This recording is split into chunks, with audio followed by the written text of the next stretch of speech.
저는 이 시간 영생의 말씀이 주께 있사오니 영생의 말씀이 주께 있사오니 라는 제목으로 하나님 말씀을 전가하려고 합니다.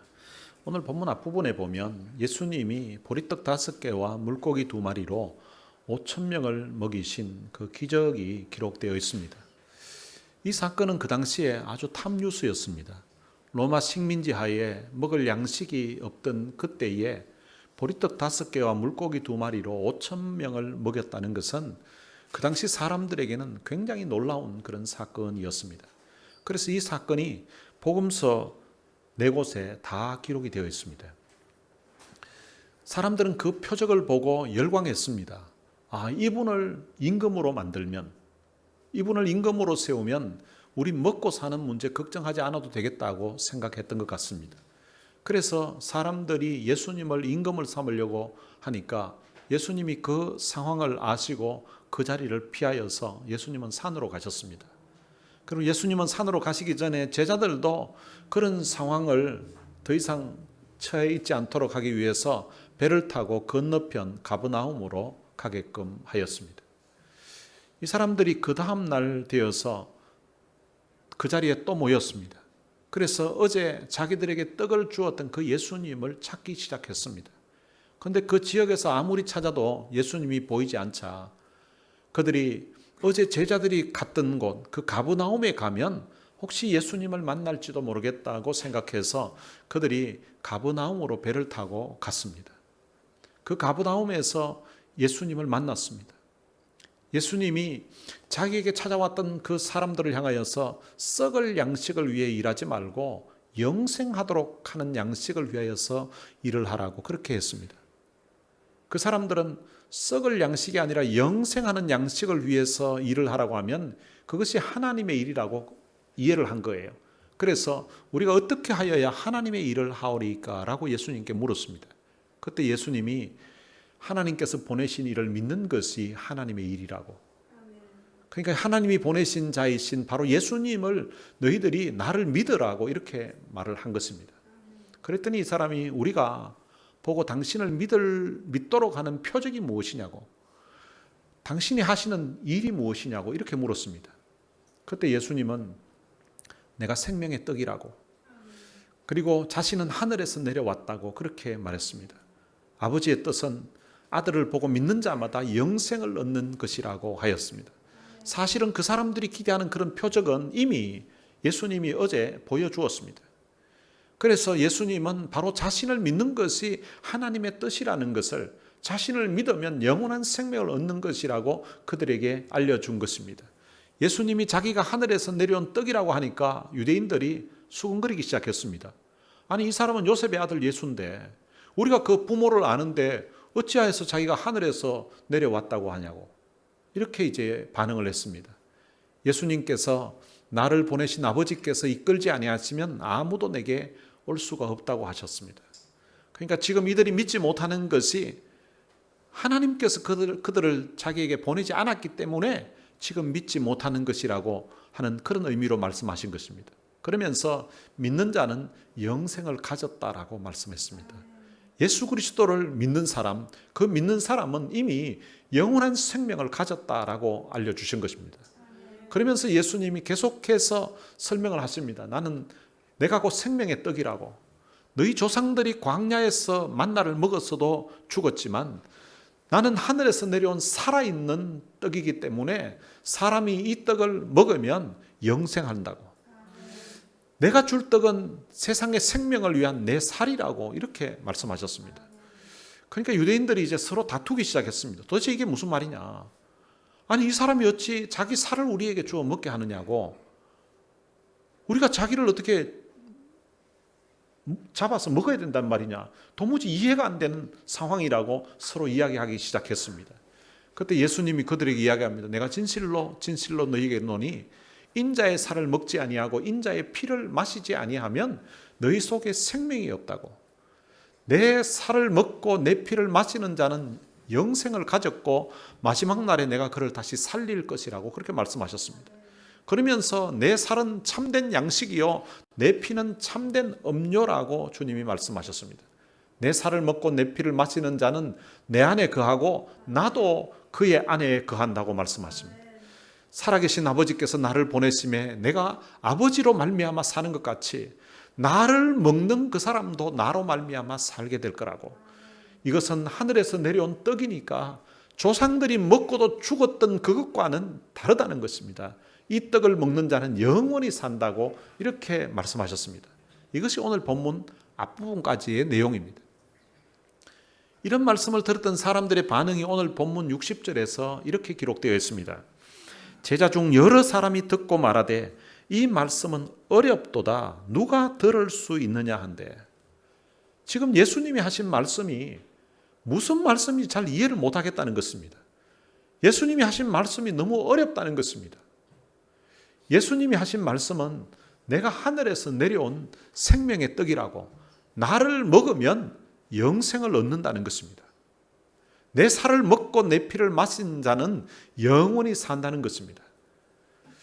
그런데 어제 사람들이 예수님께 왔을 때는 예수님이 기적을 베풀어서 그들에게 먹을 떡을 줬거든요. 그래서 떡을 배불리 먹었는데, 그런데 오늘 예수님께 오니까 예수님은 어제처럼 떡을 주시지는 않고 내가 생명의 떡이라고, 자신이 생명의 떡이라고 하면서 자신의 살을 먹고 자신의 피를 마시라고 하는 거예요. 아니, 어제처럼 떡은 주질 않고 왜 이렇게 하시는가? 이 사람들이 지금 이해가 안 되는 거예요. 그럼 교회 다니면서 우리가 세례를 받고, 그리고 우리는 1년에 2차례씩 저희 교회에서 성찬식을 하는데, 성찬식에 참여해 보신 분들은 예수님이 살을 먹고 피를 마신다는 이 의미가 무엇인지 우리는 다 알고 있습니다. 실제 예수님을 잡아가지고 살을 먹고 피를 마시는 그런 식인종 같은 그런 것이 아니라, 영적으로 바로 예수님의 그 떡을 먹는 것이 예수님의 살을 의미하고, 그리고 포도주를 마시는 것이 바로 예수님의 십자가에 흘리신 그 보혈의 피를 우리가 영적으로 마시는 것, 그런 의미로 우리가 이해하고 있습니다. 그런데 이 사람들은 성찬의 의미를 전혀 모르는 상태에서 예수님의 이 말씀을 들으니까 도무지 이해가 안 됐던 것입니다. 한국 초대교회 때에 이런 일이 있었습니다. 선교사님들이 와서 이제 복음을 전하기 시작했습니다. 한글도 이게 우리처럼 분명하지 않은 가운데서 예수 믿고 구원받으시라고, 예수 믿으면 구원받습니다, 여러분 교회에 나오십시오, 교회에 나오면 구원받습니다, 이렇게 하니까 이 선교사님들이 말한 구원은 우리가 예수 믿고 죄사함 받고 구원받는다고 할 때 이 영어로는 salvation, 우리 영혼이 구원받는 것을 이야기하는데, 그런데 선교사님들이 초창기에 이야기할 때 이 구원받는다고 하니까 한국 화폐 단위가 원이잖아요. 그래서 돈을 구원받는 줄로 이렇게 이해한 사람들이 있다는 거예요. 지금의 돈 가치는 옛날하고 달라서 구원 이러면은 요즘 한국 가서 구원을 찾기도 쉽지 않습니다. 거의 만질 수 있는 최소 단위가 10원짜리지 이게 1원짜리는 우리가 만지기도 쉽지 않거든요. 제가 처음 이제 교회 다닐 때, 그때가 이제 초등학교 1학년인데 1학년 때 그때 당시에 제가 교회 다니면서 주일 헌금을 얼마 했는가 하면 10원을 했어요. 그때 당시 10원짜리를 가져가면 뽀빠이라든 이런 과자 같은 걸 한 봉지를 살 수가 있었습니다. 그러니까 과자 한 봉지 값이 10원 정도 했었습니다. 요즘은 마켓에 가서 과자 한 봉지 아무리 싸도 그게 거의 한 1불 정도 하거든요. 그러니까 적어도 그때 당시 10원이 지금 미국 돈으로 하면 한 1불 정도의 가치가 되는 것 같아요. 근데 이제 제가 초등학교 1학년 때 그때 이제 10원의 가치가 그 정도였다면, 초창기 복음이 들어왔을 때 그때 당시에는 아마 이 구원이라는 이 돈의 가치가 제가 10원을 헌금할 때 그때보다 훨씬 더 가치가 더 컸을 거예요. 그런데 선교사님들이 예수 믿으면 구원받는다고, 교회 나오면 구원받는다고 이러니까 교회 가면 돈 구원 주는 줄 알고 이렇게 이제 교회 온 사람들이 있었다는 거예요. 그런데 교회는 왔는데 선교사님이 돈 줄 생각은 안 하고 계속해서 뭐 찬송 부르고 있고, 그 다음 기도하고, 그 다음 설교하고, 말씀 전하고, 예배만 드리고 있지, 예배가 끝났는데도 돈을 안 줘가지고 그래 실망을 하고 그 다음부터 교회 안 나온 그런 사람들이 있었다는 것입니다. 어쩌면 오늘 본문에 나온 이 사람들이 예수님께 찾아 나온 이유가 어제 그냥 예수님 소문 듣고 갔더니 떡을 준 거예요. 그래서 오늘 또 예수님 앞에 가면 또 먹을 떡을 주는 줄 알고 그렇게 생각하고 예수님께 나아갔는데, 그런데 예수님이 오늘은 떡을 주는 것이 아니라 자기를 믿는 자는 영생을 가졌다고, 내가 생명의 떡이라고, 나는 하늘에서 내려온 떡이라고 하면서 자기 자신을 먹으라고 자꾸 그렇게 이야기하는 거예요. 아니, 우리가 자기를 잡아서 먹을 수도 없고 이게 도대체 무슨 의미인가? 예수님은 계속해서 반복해서 내 살은 참된 양식이요 내 뼈는 참된 음료라고 하시면서 그들이 도무지 이해하지 못할 그런 말씀을 했습니다. 그랬더니 그들의 반응이 이 말씀은 어렵도다.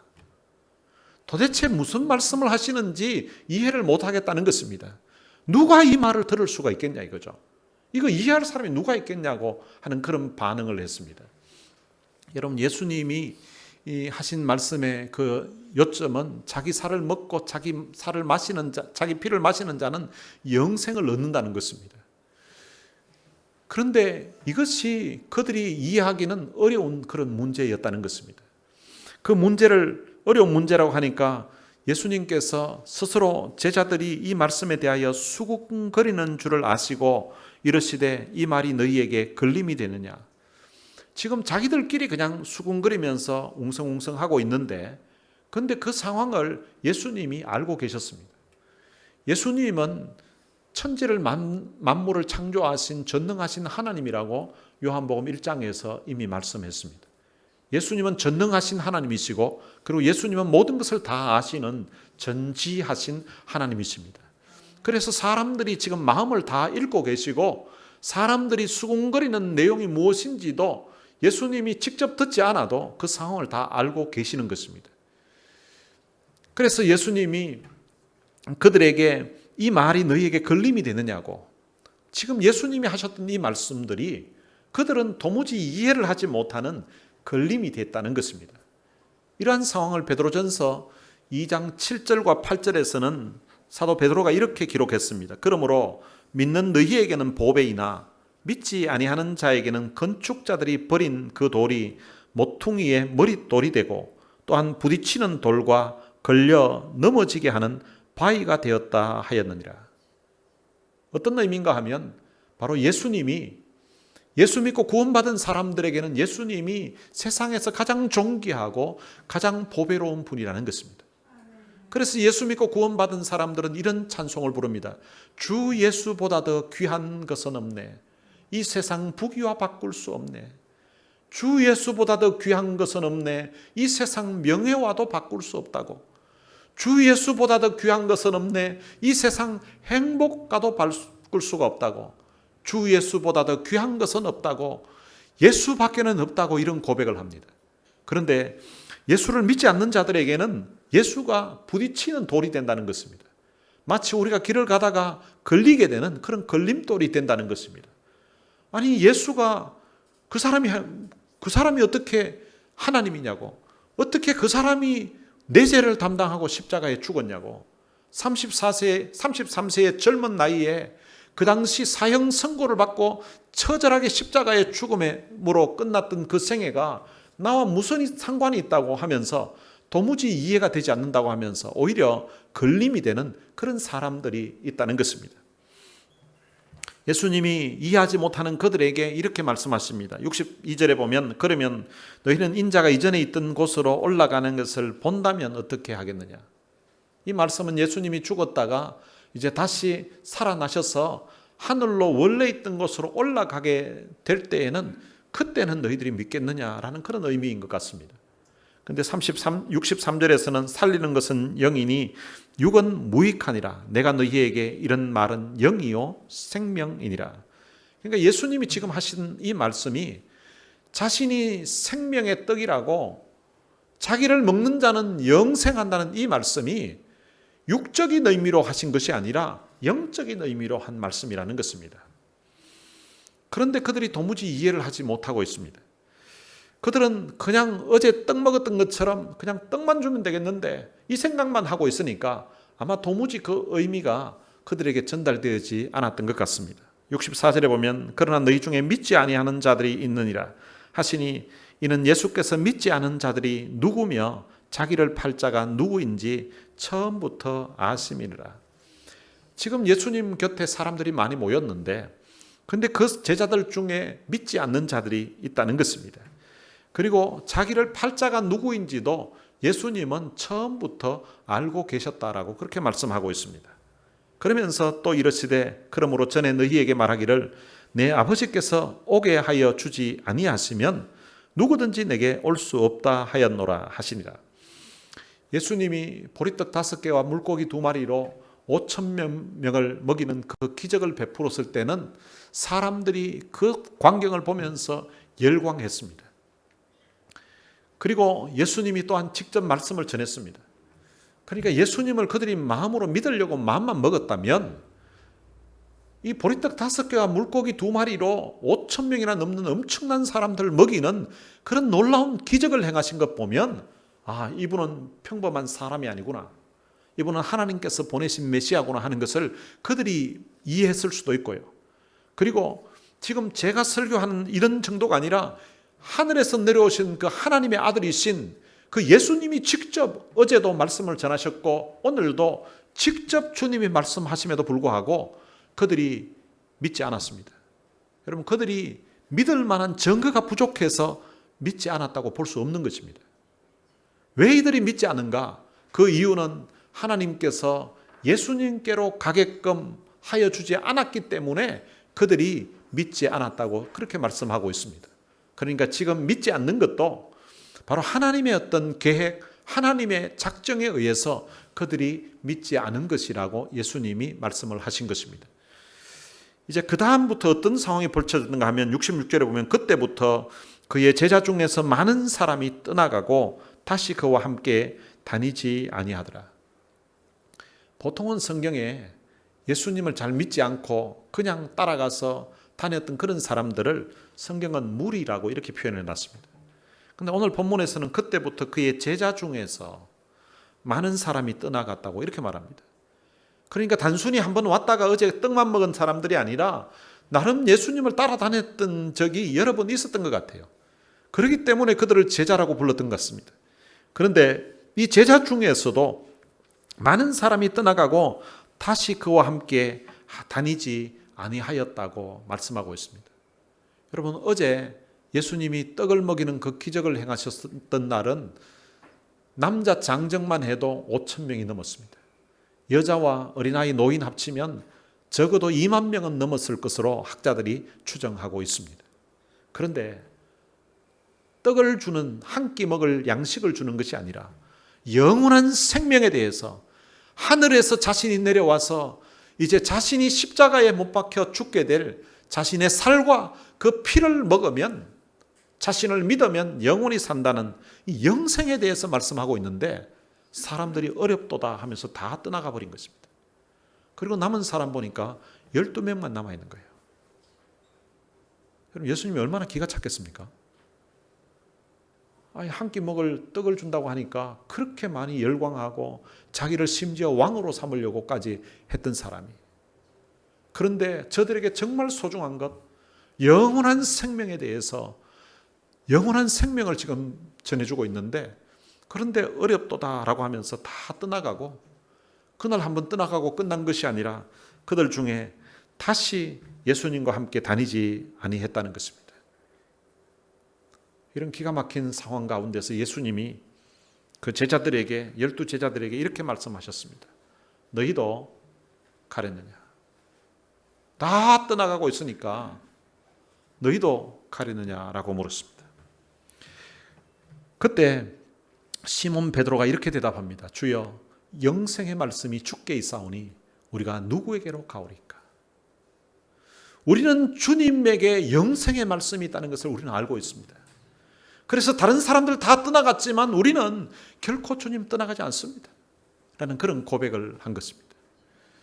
아마 예수님이 떠나갔던 그 무리들을 보고 참 마음이 안타깝기도 하고, 한편으로는 떠나간 그 사람들이 너무 불쌍하기도 하고 너무 많이 실망이 되었을 것 같습니다. 그런데 이 베드로가 주여 영생의 말씀이 주께 있사오니 우리가 누구에게로 가오리까? 라는 이 말씀을 들었을 때에 아마 예수님이 감동이 되었을 것 같아요. 예수님이 힘이 났을 것 같아요. 제가 2주 전에 한국 방문으로 인하여서 우리 교회에 와서 이제 예배를 인도하지를 못했습니다. 제가 오지 않았던 그날 주일 아침에 저희 교회 나오신 지 이제 한 2달 정도 되시는 최철호 선생님이 몸 상태가 좋지 않아서 그 몸 상태가 좋지 않은 상황을 부인 되시는 우리 최선임 자매님이 보고 오늘 몸이 안 좋으면 목사님도 안 계시는데 집에서 쉬겠어요 라고 이렇게 말을 했답니다. 그랬더니 최 선생님이 목사님이 안 계실수록 더 가야 된다고. 목사님이 안 계실수록 더 가야 된다고. 그러시면서 몸이 안 좋으심에도 불구하고 교회에 오셔서 예배를 드리셨다는 것입니다. 여러분, 제가 그 이야기를 듣고 마음에 감동이 되었습니다. 제가 그 이야기를 듣고 얼마나 참 감동이 되는지, 하나님 우리 최철호 선생님이 참 건강하게 하나님이 복을 주십시오. 앞으로 주일날 몸 상태가 안 좋아가지고 주일날 교회를 가야 되냐 말아야 되냐 이런 고민하는 날이 없도록 하나님이 도와주십시오. 건강한 몸으로 살아갈 수 있도록 하나님이 은혜를 베풀어 주십시오. 최 선생님을 축복하고자 하는 그 마음이 막 저절로 나와서 축복 기도가 나오더라고요. 아마 예수님의 마음도 아마 이랬을 것 같아요. 베드로가 주여 영생의 말씀이 주께 있사오니 우리가 누구에게로 가오리까? 라고 했을 때에, 그 이야기를 들었을 때에 예수님이 마음에 감동이 되고 예수님이 큰 힘이 되었을 것 같습니다. 그리고 이어서 베드로는 우리가 주는 하나님의 거룩하신 자신 줄 믿고 알았사옵나이다 라고 했습니다. 우리는 주는 하나님의 거룩하신 자, 바로 주님은 하나님의 아들이시요 주님은 바로 하나님이 보내신 바로 메시아인 줄을 우리가 믿고 알았다는 것입니다. 우리가 신앙생활 하다가 어떤 때는 믿고 알 때도 있고요, 어떤 때는 알고 또 믿을 때도 있습니다. 믿고 아느냐, 알고 믿느냐, 이 순서에 대해서는 기독교 역사 2000년 동안에 수많은 성경을 연구하는 학자들이 이게 어느 것이 먼저인가에 대해서 논쟁이 많이 일어났었습니다.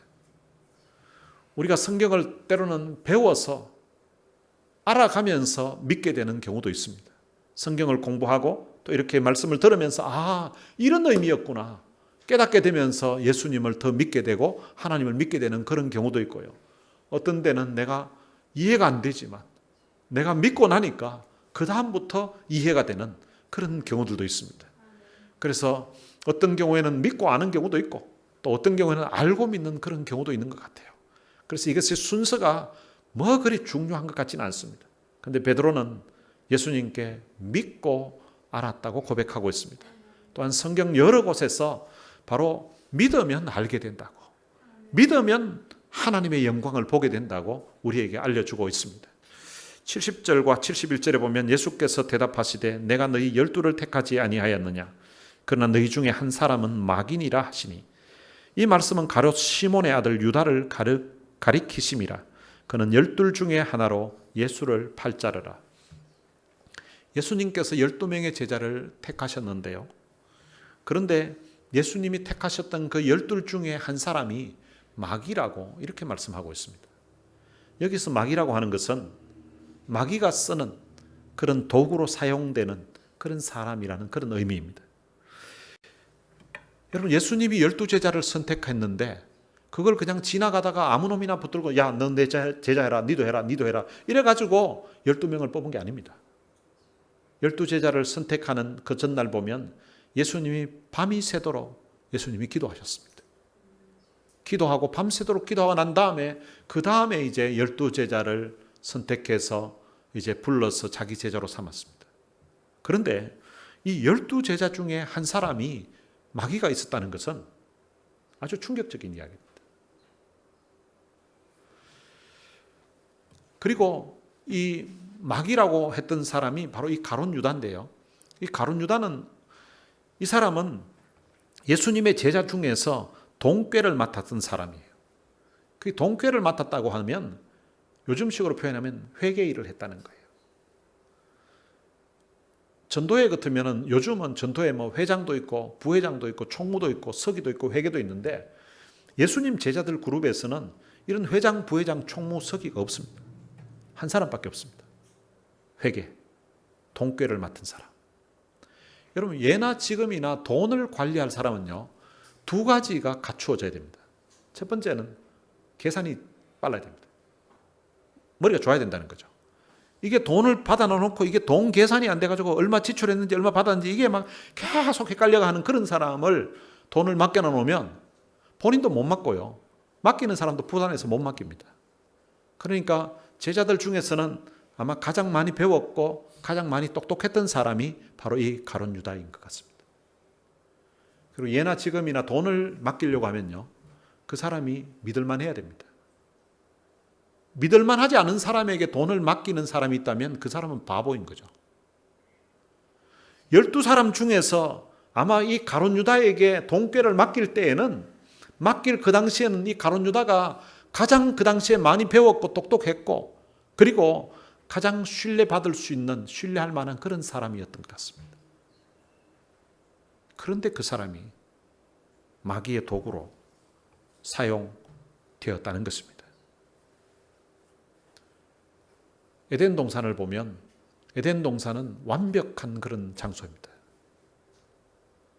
그런데 그 하나님이 창조하신 그 완벽한 그 장소에 이 마귀란 놈이 어떻게 거기 틈바구니에 끼어 들어갔는지, 그 에덴 동산에 들어가서 하와를 유혹하고 아담을 넘어뜨리게 하는, 그래서 그들로 하여금 타락하게 만드는 일을 했던 이가 바로 이 마귀입니다.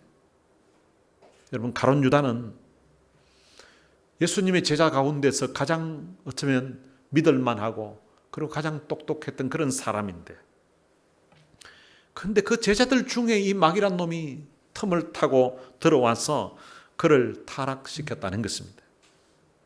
가룟 유다를 미혹해서 타락시켰던 그 마귀는 여러분, 우리 가운데도 얼마든지 숨어들 수 있다는 것입니다. 그래서 우리가 마귀라는 것이 아니라 어떤 상황에서는 마귀의 도구로 사용될 수도 있다는 것입니다.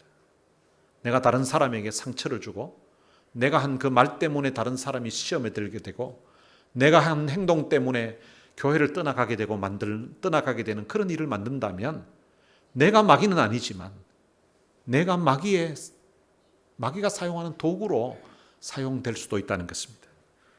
그래서 우리가 정신을 차리지 않으면, 영적으로 깨어서 기도하지 않으면 누구라도 마귀의 도구로 사용될 수 있다는 것입니다. 여러분, 예수님이 밤새도록 기도하시고 선택한 그 12제자 중에도 마귀가 그를 사용했다면, 여러분, 우리도 얼마든지 정신을 차리지 않으면 그렇게 사용될 수도 있다는 것입니다. 어떤 분이 신앙생활하면서 가룟 유다를 아주 싫어하고 미워했다고 합니다.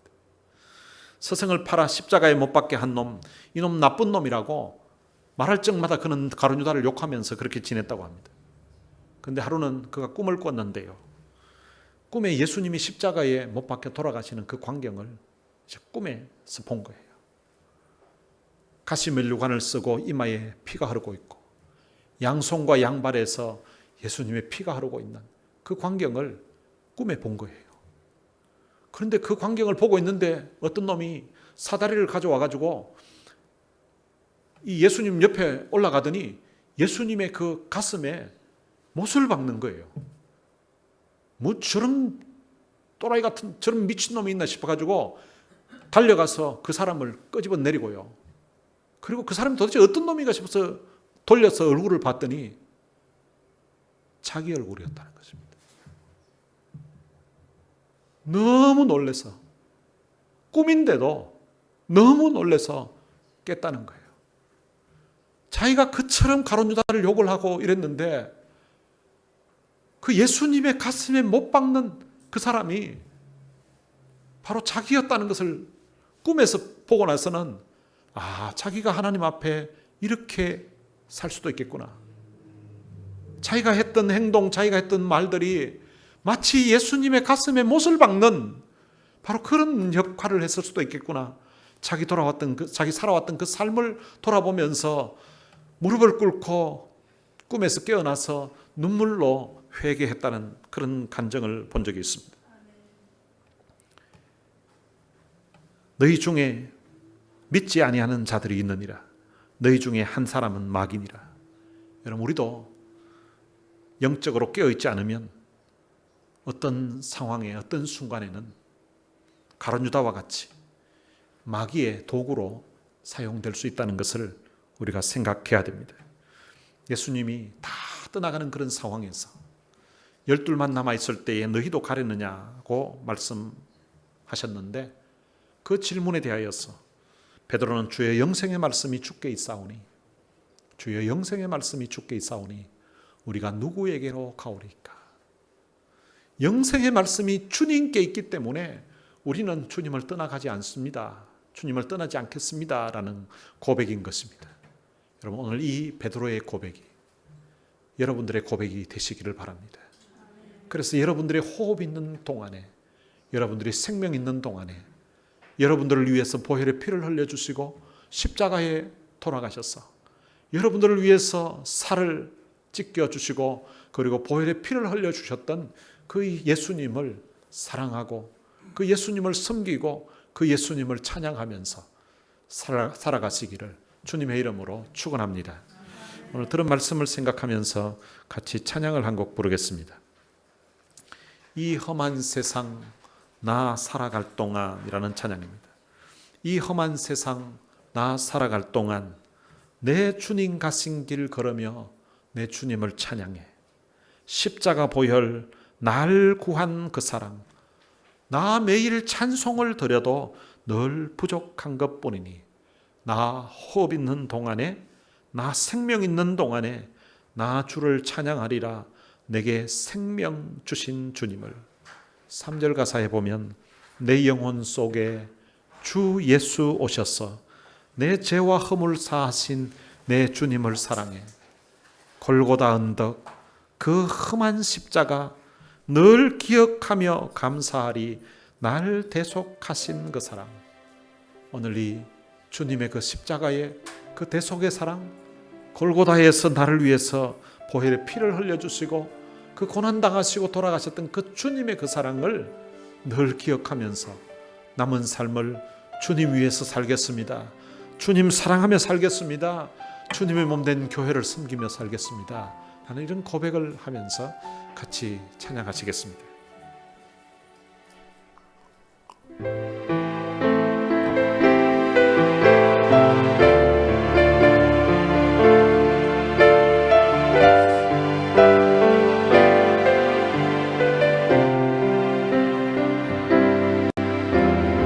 이 험한 세상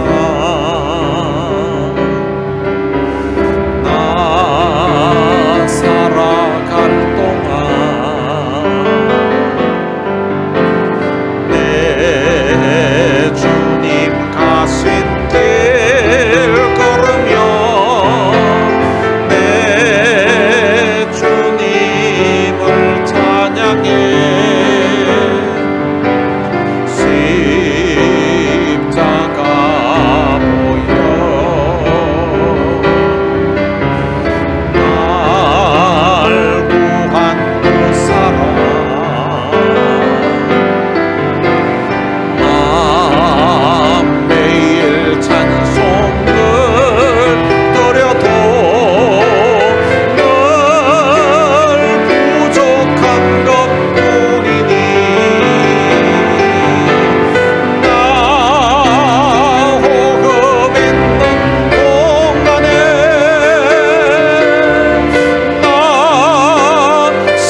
생각하면서 이 시간 우리 같이 한번 기도했으면 좋겠습니다. 우리가 예수를 믿음으로 십자가의 그 귀한 사랑을 알게 되었습니다. 우리가 예수를 믿음으로 하나님의 은혜를 받아 우리가 영원한 생명을 얻게 되었습니다. 우리에게 영원한 생명을 주시기 위해서 하나님의 아들 독생자 되신 그 예수님이 골고다 언덕 그 험한 십자가를 지시고 우리 위에 고난을 당하시고 보혈의 피를 흘려주셨습니다. 여러분, 이 은혜에 대한 감사, 이 은혜에 대한 감격이 우리의 마음에 있어야 되고요, 이 은혜에 대한 감사와 이 은혜에 대한 감격을 가지고 우리가 예배드려야 되고 우리가 하나님 앞에서 살아야 되는 것입니다. 그리고 또한 이 은혜에 대한 감사와 감격한 마음을 가지고 이 은혜 모르는 사람, 이 사랑 모르는 사람들에게 우리가 이 복음을 전하면서 우리가 살아야 되는 것입니다. 그리고 하나님, 나는 가룟 유다와 같이 마귀에게 사용되는 그런 도구가 되지 않게 하여 주옵소서. 나 때문에 실족하게 되고 나 때문에 시험에 들게 되고 나 때문에 상처받게 되는 그런 사람들이 없도록 하나님, 나를 축복해 주십시오. 내게 은혜를 주십시오. 이 시간 우리 다 같이 주여 한번 간절히 부르고 우리 다 같이 통성으로 기도하시겠습니다. 주여! 살아계신 아버지 하나님, 은혜를 감사합니다. 오늘 많은 사람들 가운데 저희들을 선택해서 하나님의 귀한 자녀로 부르시고 또한 주님이 이렇게 주님이 예배하신 이 장소에 저희들을 불러주셔서 우리의 마음을 들여서 우리 하나님을 예배하며 우리 하나님을 찬송하며 하나님의 말씀을 들을 수 있는 은혜를 주신 것 참으로 감사합니다. 예수님이 베푸셨던 그 기적을 보고 그리고 또한 예수님이 행하신 기적을 통하여서 그들이 떡을 배불리 먹었고 그 일로 인하여서 또다시금 예수님 앞에 나와서 떡 줄 줄만 기대하고 있었던 그 사람들처럼 어쩌면 우리가 이 땅에 살아가면서 영원한 생명을 주시기 위해서 하늘 보좌 버리시고 이 땅에 오시고 우리들을 위하여서 십자가의 그 고난과 보혈을 흘려주신 그 주님의 은혜에 대한 그 감격, 그 감사하는 마음을 잊은 채 내 이 땅에서 누릴 수 있는 이 육신의 소욕과 육신이 누릴 수 있는 그런 혜택만을 기대하면서 예수 믿고 복받을 생각만 하고 예수 믿고 뭔가 득본 생각만 하고 있었던 우리의 허물진 모습을 주님 불쌍히 여겨주시고 오늘 우리가 예수를 믿음으로 말미암아 영원한 생명을 얻게 되었다는 이 사실 앞에 하나님 앞에 감사와 감격이 있게 해주시기를 원합니다. 살아계신 아버지 하나님, 예수님이 우리를 위해서 살찌끼시고 우리를 위해서 보혈의 피를 흘려주신 이 골고다 언덕 그 험한 십자가 가시고 그리고 또한 우리를 위해서 십자가의 고난을 당하셨던 그 예수님의 그 사랑, 예수님의 그 희생, 그 헌신을 주님 우리가 기억하게 하시고 그 놀라우신 사랑과 은혜를 우리가 늘 기억하며 살 수 있도록 은혜를 베풀어 주시기를 원합니다. 살아계신 아버지 하나님, 오늘 우리의 가슴 속에 이 십자가의 사랑, 이 골고다의 피 묻은 그 그리스도의 십자가의 사랑이 오늘 우리의 가슴에서 주님 식지 않게 하시고 이 십자가의 은혜에 대한 감사와 감격이 우리의 가슴을 적실 수 있도록 은혜를 베풀어 주옵소서. 살아계신 아버지 하나님, 우리가 매일 주일마다 이렇게 예배를 드리기에 그냥 주님이 예배가 형식이 되어 있는 것 같은 우리의 주님 연약한 모습, 우리의 심령을 주님 불쌍히 여겨주시기를 원합니다. 살아계신 아버지 하나님, 오늘 우리가 드리는 이 예배가 살아계신 하나님을 만나는 감동과 감격이 있는 눈물의 축제가 될 수 있도록 우리 하나님 은혜를 베풀어 주옵소서. 오늘 우리가 드리는 이 예배가 성령의 강력한 그런 모습이 있는 예배, 성령이 우리의 마음을 주님 변화시키는 예배, 성령을 충만케 받는 예배가 될 수 있도록 우리 하나님이 도우시고 우리 하나님이 역사해 주시기를 원합니다. 살아계신 아버지 하나님, 오늘 우리가 은혜 받고 정말로 주님 받은 바 사랑이 너무 감사해서 받은 바 은혜가 너무 감사해서 정말로 주를 위해 살겠습니다. 주님 앞에 헌신하며 살겠습니다. 주님 앞에 충성하며 살겠습니다. 주님의 힘없는 교회를 주님 사랑하는 마음으로 주님 섬기는 마음으로 사랑하며 섬기며 살겠습니다. 라는 고백이 오늘 우리에게 있게 하여 주옵소서. 살아계신 아버지 하나님, 오늘 이 시간 함께 예배드리는 사랑하는 우리 성도들 심령에 하나님의 은혜를 주시기를 원합니다. 성령의 불로 저들의 마음을 뜨겁게 해주시기를 원합니다. 성령께서 저들의 마음에 감동을 주시기를 원합니다.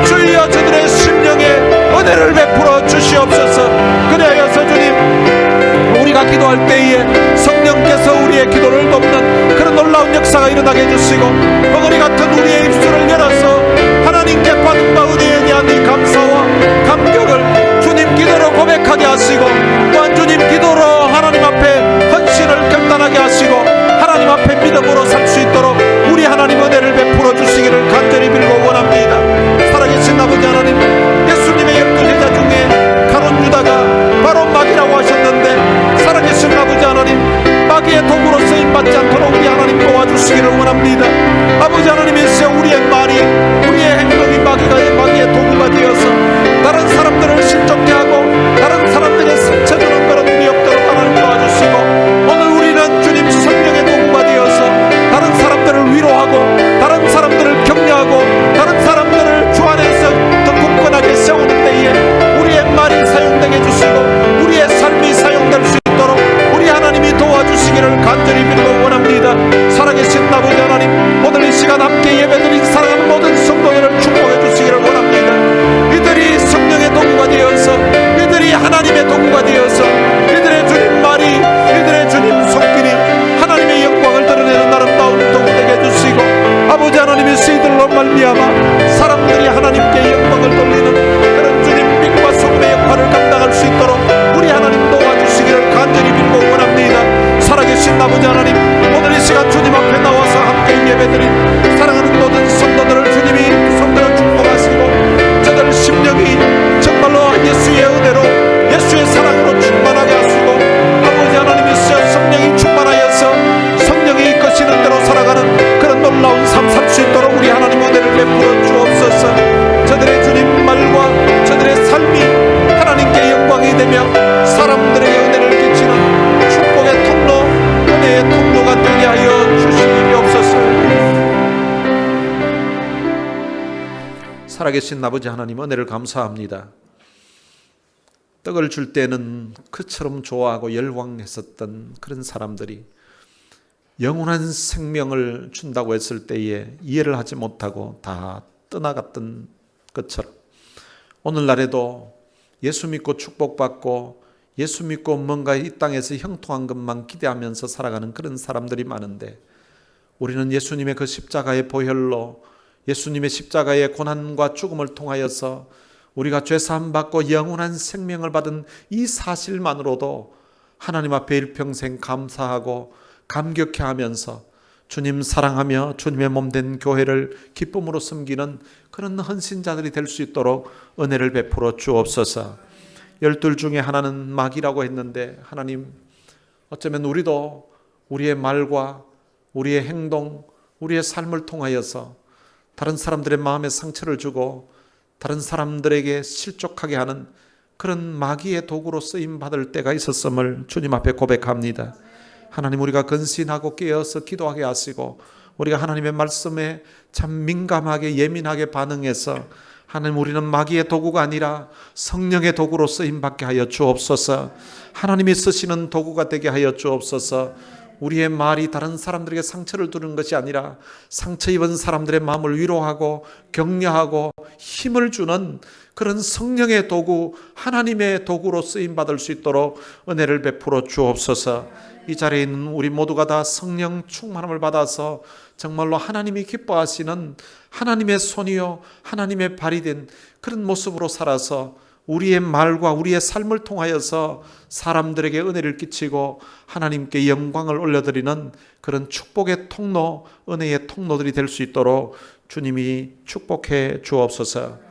우리 주 예수 그리스도의 은혜와 하나님의 무한하신 사랑과 성령님의 위로교통 충만하심이 우리에게 영원한 생명을 주신 이 놀라운 주님의 사랑, 십자가의 그 사랑에 감격하여서 남은 삶을 주님 찬송하며 또한 주님을 위해서 헌신하며 주님 기쁘시게 하며 살 것을 마음에 다짐하는 하나님의 귀한 자녀들 머리머리 위에 이제로부터 영원토록 함께 있을지어다. 아멘.